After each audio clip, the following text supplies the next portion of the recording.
Alors shalom à vous, peuple de Dieu, j'espère que vous allez bien, demeurez bénis dans le nom de Jésus. Nous revoici pour une exhortation de je crois bien la deuxième exhortation du mois de janvier et celle de l'année 2021. Aujourd'hui nous parlerons de comment faire pour hériter le royaume des cieux. Je bénis le Seigneur pour la vidéo passée qui a eu plus d'impact, qui a touché plus de vie.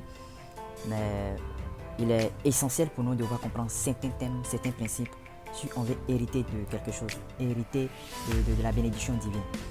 D'abord, on a proclamé que cette année est une année de double faveur. Et quand on parle de la double faveur, en un mot, c'est la bénédiction d'en haut et la bénédiction d'en bas. Mais pour acquérir toutes ces bénédictions, il y a des principes que le Seigneur nous a donnés, nous a recommandés avant qu'il s'en aille. Et il faudrait comprendre que toi qui n'as pas encore accepté le Seigneur Jésus, il y a certains types de bénédictions que tu ne peux pas acquérir, tu ne peux pas posséder. Voyez-vous, il est très important d'abord avoir une paix intérieure. Il est important aussi d'accepter Jésus comme notre Seigneur Sauveur personnel. C'est très important, le monde va, coronavirus qui revient, et les gens meurent par-ci par-là. Mais aujourd'hui, pose-toi la question, si tu meurs, où iras-tu? Je ne parle pas des personnes seulement qui n'ont pas encore accepté Jésus. Je ne parle pas des personnes qui sont des païens, mais je parle des chrétiens qui disent avoir accepté le Seigneur, mais qui ne marchent pas dans l'intégrité, qui ne marchent pas, qui n'obéissent pas à la volonté parfaite de Dieu. Parce qu'il faudrait comprendre que si aujourd'hui tu meurs, où vas-tu? Où iras-tu? Tu es sûr que tu vas hériter le royaume des cieux? Ce sont ces genres de questions qu'il faut se poser. Il faudrait comprendre que l'éternité, la durée de l'éternité est beaucoup plus vaste que notre vie sur terre. Nous prions pour avoir des bénédictions, c'est important. Mais la Bible dit à quoi sert de gagner tout ce monde si nous perdons notre âme? Nous voulons des bénédictions. D'abord, il faudrait se réconcilier avec le Seigneur. Toi qui as accepté le Seigneur, mais qui vis encore dans la débauche, qui vis encore dans les choses qui ne sont pas bonnes, et tu te laisses guider par tes raisonnements. Quitte dans ça, bien-aimé, quitte dans ça, frère, et accepte Jésus de Nazareth. La Bible dit dans le livre de 1 Corinthiens 6,9 que ne vous y trompez pas. Qui dit? C'est Dieu qui dit ne vous y trompez pas. Pas par vos fonds raisonnements. Ils se disent que c'est pas que j'ai accepté le Seigneur, je commets la Bible dit les impudiques, les adultères, les ivrons, les menteurs, toutes ces personnes-là ne mériteront pas le royaume des cieux.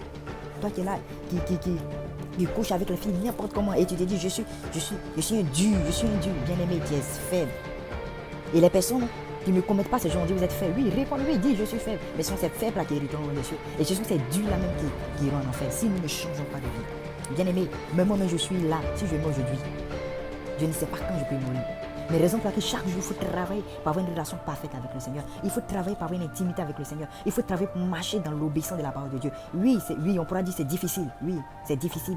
Parce que notre chair est habituée. Mais il faudrait que nous changeons de vie. Parce qu'aujourd'hui, si nous mourons, où irons-nous? C'est la question que chaque jour nous devons nous poser.